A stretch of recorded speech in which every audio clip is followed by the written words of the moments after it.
Grand Rising. Come on in, family. Elder back with you once again. We have an exciting lesson today, family. So grab your pen, your paper, and your scriptures and follow along with me in today's exciting lesson. We are going back to the Garden of Eden, and we're going to allow Yahushua, whom the world calls Christ himself, to explain to us exactly what took place in the garden. In the book of Matthew, chapter 13, verse 35, Yahushua says, I will utter things which have been kept secret from the foundation of the world. And what is this secret, family? That search as you may, you will never see Cain listed in Adam's genealogy because Cain was not Adam's son. There's a phenomenon that happens to this very day, and we have a video clip that I will share with you in this lesson where women have twins that have been fathered by two different men. And this is exactly what took place in the garden. And we're going to allow the scriptures to explain this to us in great detail. So grab your pen, your paper, and open your scriptures and follow along with me in today's lesson. Let us go back to the garden, book of Genesis, chapter 3, verse 1 through 15. Write these down, family. Now the serpent was more subtle than any beast of the field which Yahuwah Elohim have made. And he said unto the woman, Yea, hath Elohim said, Ye shall not eat of every tree of the garden? And the woman said unto the serpent, We may eat the fruit of the trees of the garden, but the fruit of the tree which is in the midst of the garden, Elohim have said, Ye shall not eat of it, neither shall you touch it, lest you die. And the woman said unto the serpent, and the serpent said unto the woman, Ye shall not surely die, for Elohim doeth know that in the day ye eat thereof, then your eyes shall be open, and ye shall be like Elohim, knowing good and evil. And when the woman saw that the tree, listen to verse 6, open your minds, put away the traditions of men and the false thing that you have been taught in many of these Christian churches all of your lives. Let's allow the scriptures to explain what is going on. Verse 6 again from the top.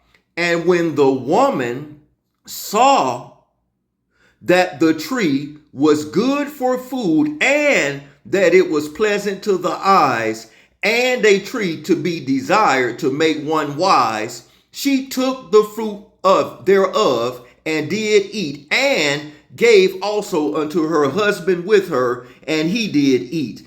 And the eyes of them both were open, and they knew that they were naked. And they sewed fig leaves together and made aprons. Notice the part of the body they're covering, their lower extremities, their reproductive organs, and made themselves aprons. Verse 8. And they heard the voice of Yahuwah Elohim walking in the garden in the cool of the day. And Adam and his wife hid themselves from the presence of Yahuwah Elohim amongst the trees of the garden. And Yahuwah Elohim called unto Adam and said unto him, Where art thou? And he said, I heard thy voice in the garden, and I was afraid, because I was naked, and I hid myself. And he said, Who told thee that thou wast naked? Hast thou eaten of the tree whereof I commanded thee that thou shouldest not eat? And the man said, The woman whom thou gavest to be with me, she gave me of the tree, and I did eat. And Yahuwah Elohim said unto the woman, what is this that thou hast done? And the serpent said to the woman, and the woman said, the serpent beguiled me, and I did eat. And Yahuwah Elohim said unto the serpent, because thou hast done this, thou art cursed above all cattle, and above every beast of the field. Upon thy belly shalt thou go, and dust shalt thou eat all the days of thy life. Verse 15 is key, family. Write this down, highlight, make a mental note. And I will put enmity between thee and the woman, and between thy seed and her seed. Women do not have seed. Women are born with every egg they'll ever have in their life. And every month when they ovulate and go through their cycle, they pass an egg until they reach menopause. So women are not born with seed. So why does it say, I will put enmity between thee and the woman, and between thy seed and her seed? So the serpent has a seed, and we're getting ready to prove this. You see, Kawa is Eve's true name. When she was talking to this glorious being in the garden, it was not a snake-like figure. And according to my previous lesson, if you have not seen this, Ezekiel 28 verses 1 through 17 and Ezekiel 31 verse 2 through 9, he is Yahuwah Elohim's most beautiful creation. The one whom you call Satan. So when it says she saw this tree and it was beautiful and one to be desired, Satan is a glorious, handsome being, Yahuwah Elohim's most beautiful creation. So this is what she was looking at in the garden. Let us go to the book of Luke, chapter 10. And let's look at verse 18. Write this down, family, and read along with me, please. And he said unto them, I beheld Satan as lightning fall from heaven, or Shamayim. So he was kicked out of heaven, you see. The next passage we want to prove to show you exactly where Satan is. Book of Job, chapter 1, let's look at verse 7 and 8, family. And Yahuwah said unto Satan, whence comest thou? Then Satan answered and said, from going to and fro in the earth, and from walking up and down in it. So where is Satan at? He originally was in heaven, but he was kicked out onto earth. Book of Hazun or Revelations chapter 12, verse 7. And there was a war in heaven, or Shamayim, and Michael and his Malachims or angels fought against the dragon, and the dragon fought against his angels or Malachims, and prevailed not, neither was their place found any more in heaven or Shamayim. And the great dragon was cast out, that old serpent that is called the devil, that is called Satan, which did what, family? Deceiveth the whole world. He was cast out into the earth, and his angels were cast out with him. So according to Luke 10:18, Revelations 12:9 and 10, Job chapter 1 verse 7 and 8, Satan was right here on earth, and he was in the garden with Eve or Kawa. Book of Yeshayahu or Isaiah, chapter 14.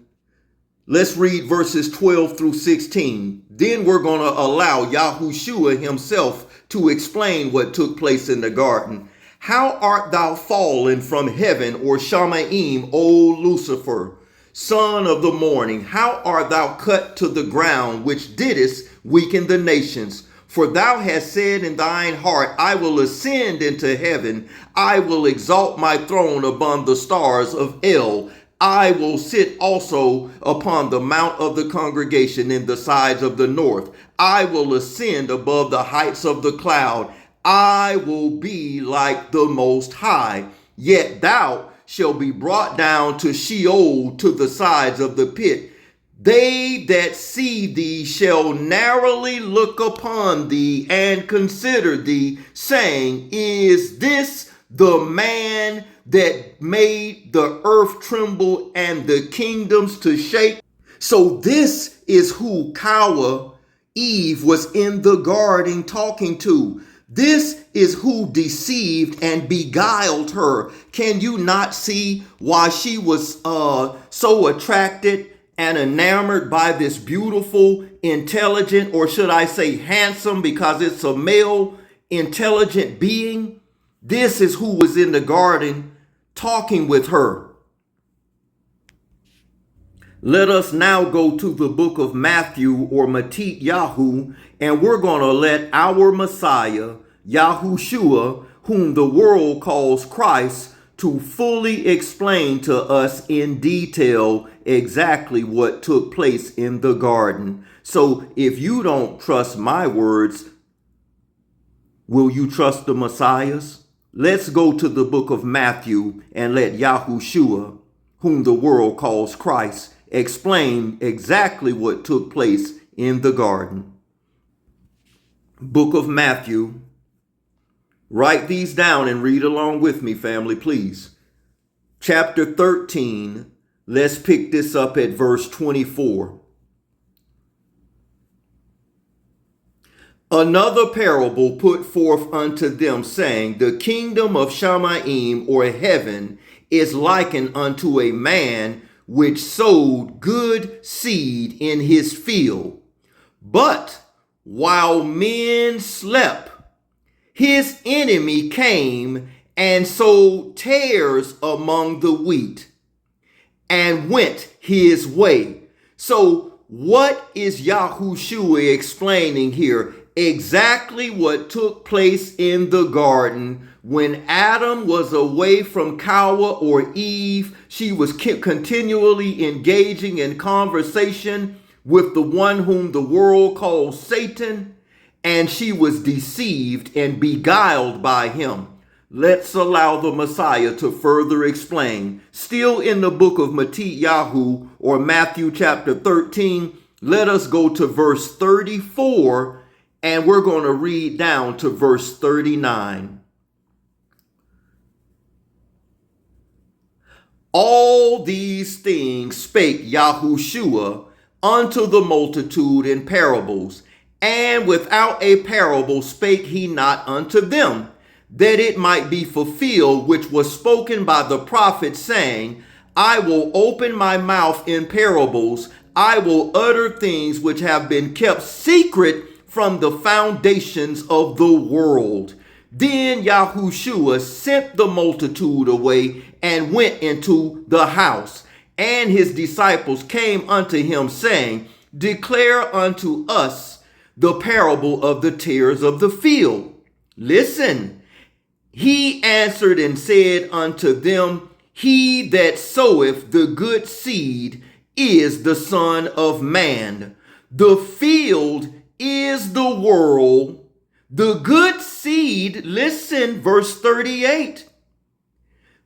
The good seed are the children of the kingdom, but the tares are the children of the wicked one. Let us look at this word seed using an interlinear Bible. We're going to trace this back to the original Koine Greek word. Book of Matthew, chapter 13.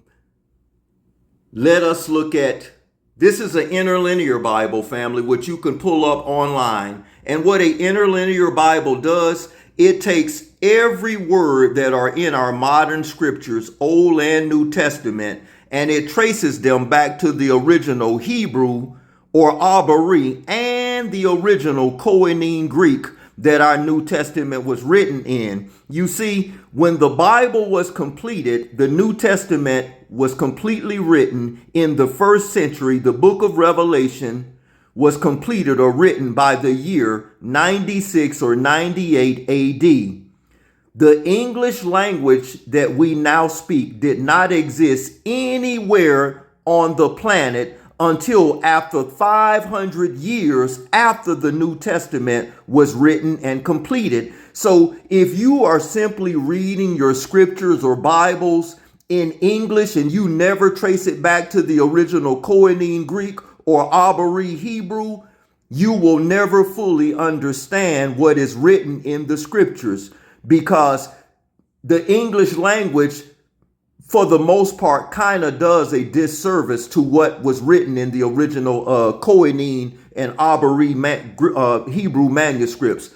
Let me get to this. Matthew 13, right? Moreover, answer, he said, the one sowing the good seed, you see it there. Let's touch on this word seed, family. See it here, 4690. Let's touch on it. Look at what it says. SPERMA. What is that? Sperma. Seed, offspring, descendants, posterity, descendants, seed, children. So you have the good seed, which is the seed of Adam, and then you have the seed of the wicked, which is sperma. See, people try to spiritualize this away. No, this is not spiritual. This is physical. Let's get more on this. Look here. Something sown, i.e. seed, including, you see it clearly on the screen. Do I need to say it? You see it. So this isn't spiritual. This is physical. Adam has a physical seed on earth, and so does the one whom the world calls the devil, has a physical seed on earth. So now that we've laid the foundation that the word seed in Matthew 13:37 has to do with children and descendants, sperma, we now see that this isn't spiritual. This is physical. Adam has a physical seed on earth, and so does the one whom the world calls Satan. Verse 38, the field is the world, the good seed are the children of the kingdom, but the tares are the children of the wicked one. See where it says the field is the world. The field is symbolic of a woman's body. So Adam has a physical seed on earth, and so does the one whom the world calls Satan have a physical seed on earth. As it states in Leviticus or Wayikra 19:19, thou shalt not sow thy field with mingled seed. Then Jeremiah 3:1 uses an analogy of the land or the field being symbolic to a woman's body. Women have eggs, men have seed. There is a physical seed of Adam on earth, and there's a physical seed of Satan. So this is why Yahushua says, I will utter things which have been kept secret from the foundations of the world, that Cain was never Adam's son, but actually the son of the one whom the world calls the devil. Let me give you a real life modern example of a woman or women having twins, but the twins have different fathers. And this is exactly what took place in the garden. Pay attention, fair use. A special connection, something our next guests, sisters Michelle and Lavinia Osborne, know only too well. However, despite being born just minutes apart, they were shocked when DNA results revealed an extremely rare phenomenon. They actually have different dads. Yeah, we're going to speak to Dr. Zoe in just a moment, just about how rare and how it can even happen in just a moment. First, though, Michelle and Lavinia join us. Lovely to see you both. Thank you for joining us today. Everyone is so fascinated by your story. Michelle, you grew up as twins. You never had any reason to believe that you and Lavinia weren't twins? No inkling at all. We are, as we always were, twins. And it's just the small details that have blown into this huge thing. Yeah. And Lavinia, as I was saying, twins tend to have a connection. They tend to feel the same things that their twin can feel. They tend to sense the same thing. And the two of you, you've always felt like you've got that connection as well. 100%. I think Michelle and I's lives has always been quite parallel, but different. I lived in Barcelona for a while. She lived in Iceland, so total opposite, but around about the same time. We're both entrepreneurial, but in very different ways. Like, she's more handsy, I'm more cerebral. Yeah, you could say that. So yeah, we are very similar but different. So, Michelle, how did you grow up? Who was in your family? So we were raised by a lady that we called Grandma. Yeah. Whilst our mother was away studying. And so we grew up in Nottingham, in a place called the Meadows, and as you can imagine, very picturesque and green. Yeah. But, you know, with all life's journeys, we had our trials and tribulations because we weren't with our mum. Did you have a close relationship with her, though, or was it not so close? So it was a difficult one because she wasn't around. She was in London whilst we were in Nottingham. So the closeness that we did have was amongst each other as twins, and that was our primary bond, wasn't it? And then our secondary bond was to the lady we called Grandma. But Lavinia always hankered after our mum and missed. She missed Mummy so much, and it was like a period of about 5 years that we didn't live with her. So I know that had a really strong effect on her, whereas I kind of just attached myself to my twin time frame, and I kind of wanted to expedite and open my present straight away. You need your answers now. Yes. It's an extraordinary thing, Zoe. Wow. I like just listening to the girls talk, and clearly, biologically, they might not be twins, but there is a connection here that is apparent for all of us to see, and they massively still feel connected like twins. But what an extraordinary thing. How very rare, I should imagine. I mean, I noticed they were finishing each other's sentences. So they absolutely. So they are twins. And how non-identical twins come about is a woman releases 2 eggs, and those 2 eggs are fertilized by 2 different sperm, typically from the same father. In this scenario, those 2 sperms came from different fathers. And those acts of intercourse could have been up to 6 days apart, because that's how long the window is. So sperm can survive inside the female body for up to 5 days. That's what and happened once the egg's in the released, garden. it has 24 hours. So essentially, they are non-identical twins, just that they have different fathers. And it's This is Regina. Listen. Regina has beautiful twin boys named Darian and Nikolai. Now, but when she looks at her twins, and they're fraternal twins, Listen. she feels both confusion and shame because, you see, Regina planned on spending the rest of her life with a man named Eric, who she believes is the father of her twin boys. However, when their relationship took a brief turn for the worse, Regina made a big mistake. Listen. She had a one-night stand with another guy. Back to the garden. And this happened right around the time she got pregnant. So today Eric says he's 100% sure the twins aren't his sons, and Regina is desperate to prove to him that they are. Watch. I'm here today because my life is a living hell. Eric denies both of our beautiful twins, and he refuses to do anything at all for them, and I'm so tired. Around the time that I got pregnant with my beautiful twins, I made a huge mistake and I cheated, but I'm positive he's the father of our twins. My kids need their father. Please help me prove this to Eric, that he is their father. Please help me. Listen. And things are so bad, you had to ask your neighbors for help? I have to ask my neighbors, go door to door more and ask for diapers, because he won't even bring them diapers. He won't give us money for food. He won't do nothing. Wow. What do you want to say to him? Be a father. That's what he needs to be. Be a father. I don't care if you're even with me. Be there for the boys. Okay, before the show, we spoke to Eric. This is what he had to say. Listen. I'm here today to prove that there isn't a chance in of Regina's twin. Regina is a world nosy. And these kids look What's Come that? on, man. Come on. Nothing, huh? Nothing. Listen. They don't, Eric, they look just like you. I'm a cartwheel in a minute. Sorry. You're gonna cartwheel? Yeah, I'm a cartwheel in a you're minute. gonna Are you fall trying to the tell me ground. I'm going to It's what you're cartwheel gonna in a do. minute. Is he She a father cheated or a one time. clown? No, Morris, she Listen. cheated more than No, one. I cheated really? one She confessed time. to one, but the three other ones came up later. No. Yeah. He's lying. If they turn out to be yours, what are you gonna do? I'm gonna do what I got to do. Well, I want them to have a dad. I want somebody to teach them how to be a man. Listen. That's what I want.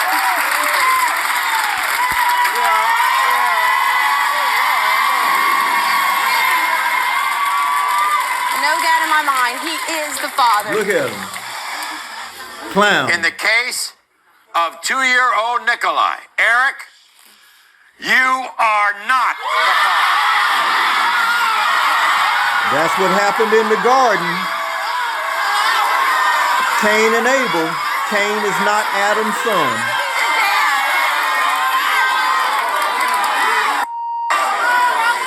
In the case of 2-year-old Darian, Eric, you are the father.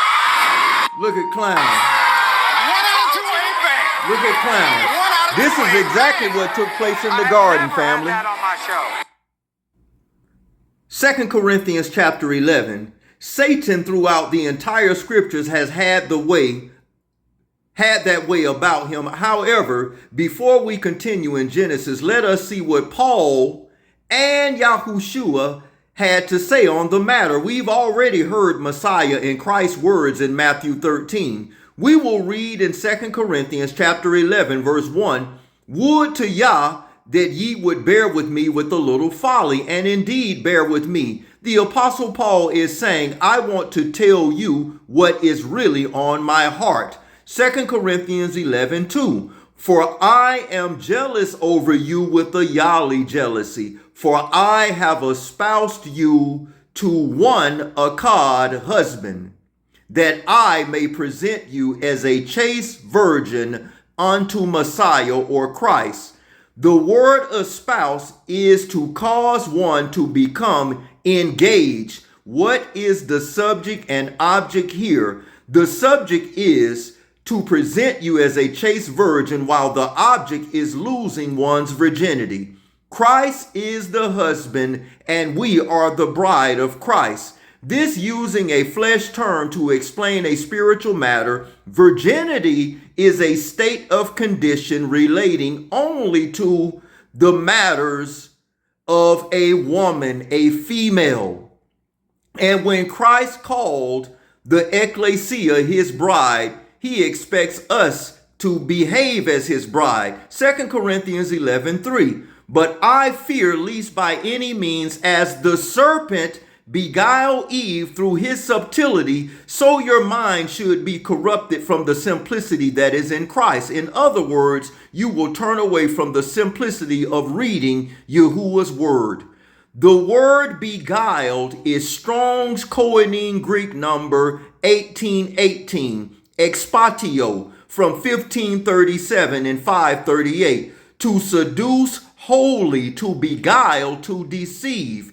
In 1537, we read, it shows a point of origin. This verse has only one meaning, and that is not to be wholly seduced and lose your virginity as Kawa or Eve did. So in the Greek text, this verse would read, I am afraid you're going to lose your virginity as Kawa or Eve did, who was wholly seduced by the serpent.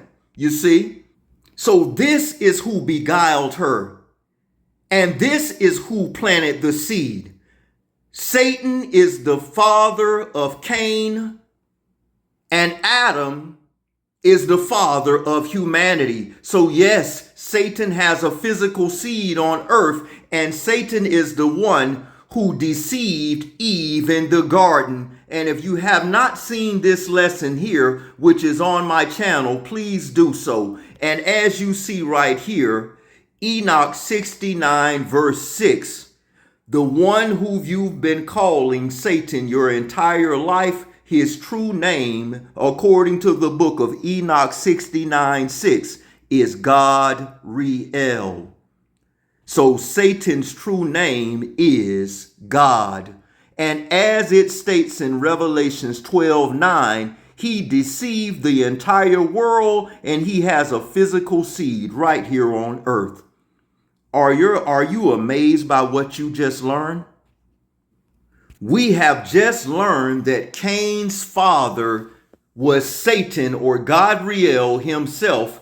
Cain was begotten of Satan, and therefore the serpent seed flows through Cain down through his descendants. So if Satan has his own literal offspring, let us track his lineage down through history, starting with the descendants of Cain. The serpent seed began with Cain and his descendants, called the Canaanites. It will then be shown that the serpent seed survived the flood. It then went through Ham's son, Canaan. Esau, which was a melanated black man, married a Canaanite woman and also became a part of the serpent seed. It then went through the Gibeonites, who were a Canaanite tribe of the Hittites.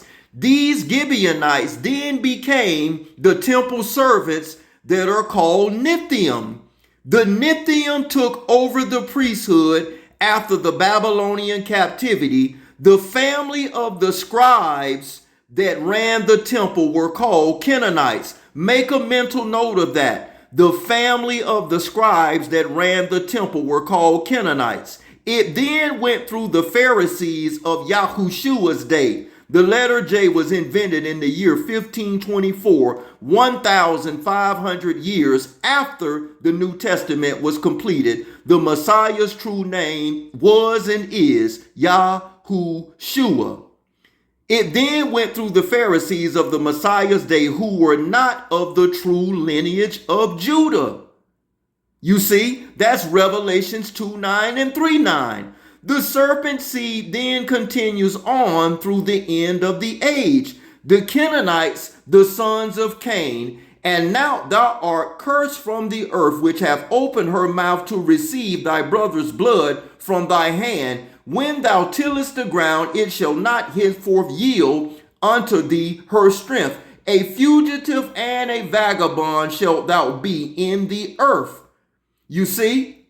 So that's Genesis 4:11 and 12. So basically, the descendants of Cain are prophesied to be homeless wanderers on the earth. They will not have their own land, but they will wander and feed off the land of others. They will also be fugitives, and you see it. So they wander around the earth, hiding in plain sight, pretending to be a people that they are not. Many say, well, elder, who are they? They're all around. They're all around.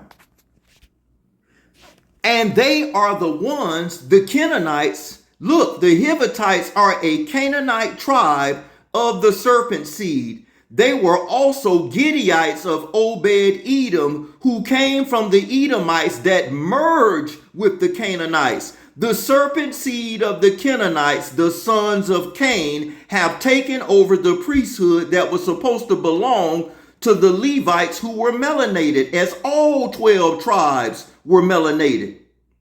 And the family of the scribes living at Jabesh, the Titharites, the Semikites, the Sukkites, all these were the Canaanites who descended from Hamath, the father of the family of Rechab. 1 Chronicles 2:55. The Canaanites or Canaanite family became the scribes. That's why it says in Jeremiah 8:8, the pen of the scribes is false. And as you see, according to the Zondervan's King James Compact Bible Dictionary, page 306, Canaanites, one of the 10 tribes of Canaan, and their top deity, you see it here, King James Zondervan's Study Bible. Look at what it says. This is footnote for Judges 2:13. Baal means Lord, the God worshipped by the Canaanites. So this is how we get LORD, GOD, JESUS, and all of these false names in our modern day scriptures, in which we call the Bible. They were put in there by the Canaanites, the sons of Cain. And Lord or Baal is their deity. Yahuwah Elohim never wanted us to refer to him as a God or LORD. He is our Father. Comment below, family. Like, share, and subscribe. I know the overwhelming majority of you have never, and I say this with all humility and humbleness. Many of you, respectfully, 60, 70, 80, 90 years old, including the so-called pastors and apostles, have never heard this level of teaching. As we get ready to wrap it up here, salvation is available to all. Let me share this with you. Pay attention, write this down. Book of Genesis, or Bereshit, chapter 4, verse 1. And Adam knew his wife Kawa, or Eve, and she conceived and bare Cain, and said, I have gotten a man from Yahuwah. And she bare again his brother Abel. And Abel was a keeper of sheep, but Cain a tiller of the ground. And in the process of time, it came to pass that Cain brought the fruit of the ground an offering unto Yahuwah. And Abel he also brought of the firstlings of the flock and of the fat thereof. And Yahuwah had respect unto Abel and his offering, but unto Cain and to his offering he had not respect. And Cain was very wroth, or angry, and his countenance fell. And Yahuwah said unto Cain, Why art thou wroth or angry? And why is thy countenance fallen? And this is why we came here. Whether you are the seed of Adam or the seed of Cain, pay attention to verse 7. If thou or you doest well, this is to Cain, shall thou not be accepted? And if thou doest not well, sin lieth at the door, and unto thee shall his desire be, and thou shalt rule over him. So salvation is available to all. All Yahuwah Elohim wants us to do as a people is repent and return unto him. Yeshayahu, or Isaiah 56:2. Barak is the man that doeth this, and the Son of Man that layeth hold unto it, that keepeth the Sabbath from polluting it, and keepeth his hand from doing any evil. Neither let the son of the stranger that have joined himself unto Yahuwah speak, saying, Yahuwah have utterly separated me from his people. Neither let the eunuch say, Behold, I am a dry tree. For thus saith Yahuwah unto the eunuchs that keep my Sabbaths, and choose the things that please me, and take hold of my covenant. Even unto them will I give in mine house, and within my walls a place and a name better than sons and daughters. And I will give them an everlasting name that shall not be cut off. And also the son of the strangers that join themselves to Yahuwah to serve him, and to Ahab, or love the name of Yahuwah, to be his servants, everyone that keepeth the Sabbath from polluting it, and taketh hold of my covenant, even them will I bring into my set apart mountain, and make them joyful in my house of Palau, called prayer. Their burnt offerings and their sacrifices shall be accepted upon mine altar, for my house shall be called a house of Palau, or prayer for all people. All the Father wants us to do is repent and return unto him. Whether you agree or disagree with this lesson, search the scriptures daily to see whether these things be so. Palau, or so-called pray for wisdom, understanding, and discernment. Let us walk in truth, humility, and love, or ahab, toward all people, toward all humanity. Much love and respect to all. Elder loves you. Until next time, shalom.